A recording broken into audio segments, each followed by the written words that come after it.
মধ্যপ্রাচ্যের সংঘাতের আবহ ক্রমশ তীব্র হয়ে উঠছে। যুক্তরাষ্ট্র এবং ইরানের মধ্যে সামরিক উত্তেজনা এবং ইরানকে কেন্দ্র করে সাম্প্রতিক আক্রমণ পাল্টা আক্রমণের ফলে পুরো অঞ্চল জুড়ে তৈরি হয়েছে উদ্বেগজনক পরিস্থিতি। বৃহস্পতিবার সন্ধ্যার পর সংযুক্ত আরব আমিরাতের রাজধানী আবুধাবিতে একাধিক বিস্ফোরণের শব্দ শোনা যায় বলে স্থানীয় সূত্রে খবর। বিস্ফোরণের পরই সম্ভাব্য ক্ষেপণাস্ত্র হামলার আশঙ্কায় তৎপর হয়ে ওঠে দেশটির বিমান প্রতিরক্ষা ব্যবস্থা। এরপরই নিরাপত্তা সংস্থাগুলি দ্রুত আকাশপথে নজরদারি বাড়িয়ে দেয় এবং সম্ভাব্য আক্রমণ প্রতিহত করার প্রস্তুতি নেয়। যদিও এই বিস্ফোরণের সঠিক কারণ এবং ক্ষয়ক্ষতির বিষয়ে এখনো পর্যন্ত বিস্তারিতভাবে তথ্য প্রকাশ করা হয়নি, তবুও ঘটনাটিকে ঘিরে উদ্বেগ তৈরি হয়েছে গোটা উপসাগরীয় অঞ্চলে। একদিকে সংযুক্ত আরব আমিরাতের গুরুত্বপূর্ণ শহর দুবাইয়ের বাসিন্দাদের মোবাইল ফোনে পাঠানো জরুরি নিরাপত্তা সতর্কতা। সেই বার্তায় স্পষ্টভাবে বলা হয়, বর্তমান পরিস্থিতির কারণে সম্ভাব্য ক্ষেপণাস্ত্র হুমকি রয়েছে, তাই বাসিন্দাদের অবিলম্বে নিরাপদ জায়গায় আশ্রয় নিতে বলা হয়েছে। পাশাপাশি জানালা দরজা এবং খোলা জায়গা থেকে দূরে থাকার নির্দেশ দেওয়া হয়েছে। সেখানকার স্থানীয় সংবাদ সংস্থা জানিয়েছে, এই সতর্কবার্তা পাওয়ার পর বহু মানুষ আতঙ্কিত হয়ে পড়ে। অনেকেই দ্রুত বাড়ির নিরাপদ অংশে আশ্রয় নেন, কেউ কেউ আবার নিরাপত্তার স্বার্থে উঁচু ভবনের জানালা থেকে দূরে সরে যান। তবে কর্তৃপক্ষ পরিস্থিতিকে নিয়ন্ত্রণে রয়েছে বলেই জানিয়েছেন। তবে শুধু দুবাই নয়, একই ধরনের সতর্কতা পাঠানো হয়েছে কাতারের বাসিন্দাদের কাছেও। দিনের শেষের দিকে কাতারের বিভিন্ন এলাকায় মোবাইল সতর্কতা পৌঁছয়, তাতে সম্ভাব্য নিরাপত্তা ঝুঁকির কথা উল্লেখ করে সতর্ক থাকার আহ্বান জানানো হয়। যদিও কিছু সময় পর কাতার সরকার জানায় যে পরিস্থিতি আপাতত নিয়ন্ত্রণে রয়েছে এবং সম্ভাব্য নিরাপত্তা হুমকি দূর করা হয়েছে। তবুও নিরাপত্তা ব্যবস্থায় কোনো রকমের ঢিলেমি না রেখে সতর্ক অবস্থান বজায় রেখেছে প্রশাসন। উল্লেখযোগ্য বিষয় হলো, গত সপ্তাহ থেকেই মধ্যপ্রাচ্যের আকাশে উত্তেজনার মেঘ ঘনীভূত হয়েছে। আমেরিকা এবং ইসরায়েলে যৌথভাবে ইরানের বিরুদ্ধে সামরিক অভিযান শুরু করার পর থেকেই পরিস্থিতি দ্রুত বদলাতে শুরু করে। আর সেই আক্রমণের পাল্টা জবাব হিসেবে তেহরান একাধিক ড্রোন এবং ক্ষেপণাস্ত্র হামলা চালানোর চেষ্টা করছে বলে আন্তর্জাতিক সংবাদ মাধ্যমের খবর প্রকাশিত হয়েছে।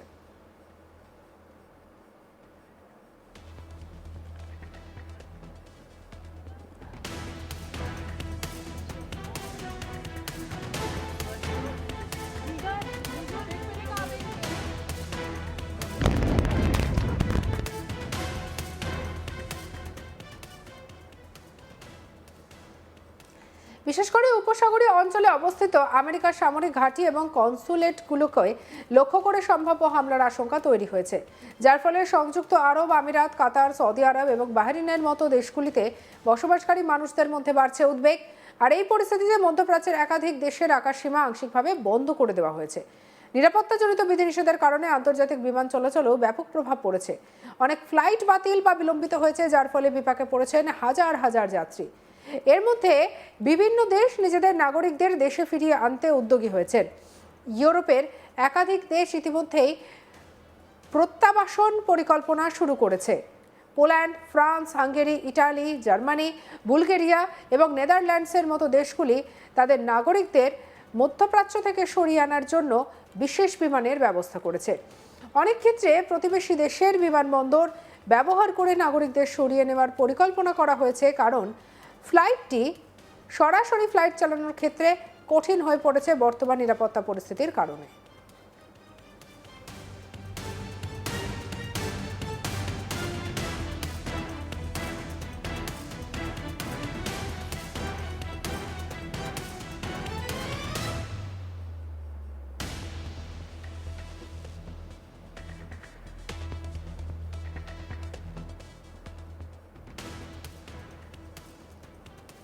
মধ্যপ্রাচ্যের অন্যতম জনপ্রিয় পর্যটন কেন্দ্র দুবাই এবং আবুধাবি।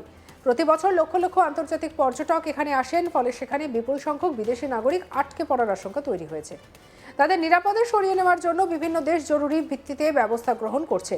এই পরিস্থিতিতে ভারতও সতর্ক অবস্থান নিয়েছে। ভারত সরকার জানিয়েছে, মধ্যপ্রাচ্যের বিভিন্ন দেশ থেকে ভারতীয় নাগরিকদের নিরাপদে ফিরিয়ে আনার জন্য বিমান পরিষেবা বাড়ানো হচ্ছে।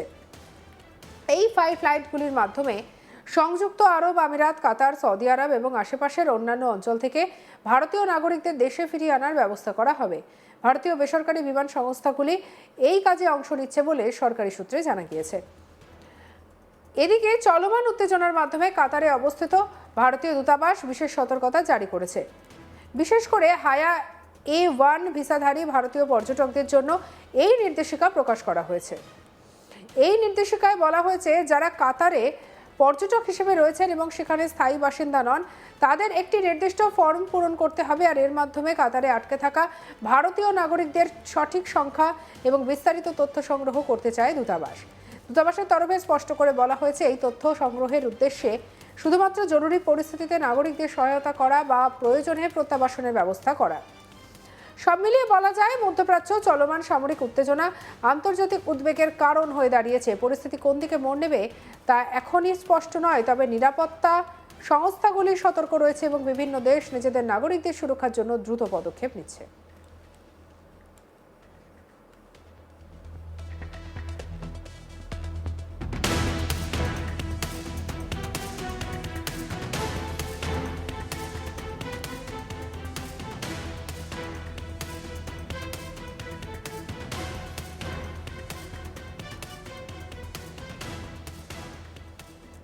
দুবাইয়ের এক বাসিন্দা আন্তর্জাতিক সংবাদ মাধ্যমে জানান, তার মোবাইল ফোনে পরপর 4টি সতর্কবার্তা পৌঁছায়। প্রথমে তিনি বিষয়টিকে খুব একটা গুরুত্ব দেননি, কিন্তু বারবার সতর্কতা আসতে শুরু করলে তিনি পরিস্থিতির গুরুত্ব বুঝতে পারেন।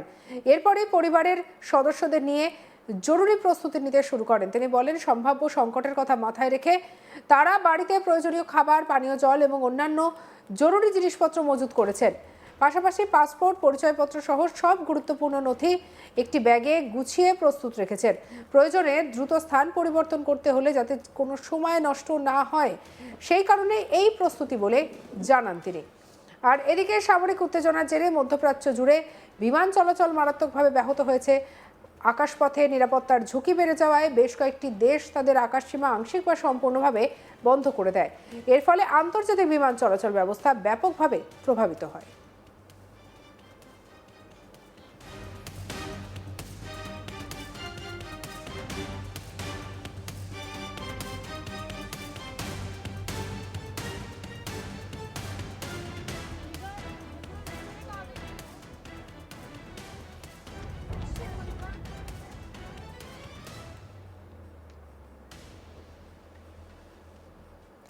পরিস্থিতি আরও জটিল হয়ে ওঠে যখন খবর সামনে আসে যে ইসরায়েল এবং আমেরিকার যৌথ বিমান হামলায় ইরানের সর্বোচ্চ নেতা আলী খামেনেই নিহত হয়েছেন।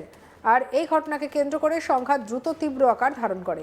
এই হামলার পরপরই গোটা মধ্যপ্রাচ্য উত্তেজনা চরমে পৌঁছায়। বিভিন্ন দেশ নিরাপত্তার কারণে তাদের আকাশসীমা বন্ধ করে দেয় বা সীমিত করে দেয়। এর ফলে আন্তর্জাতিক ভ্রমণ ব্যবস্থায় ব্যাপক বিশৃঙ্খলা দেখা যায়।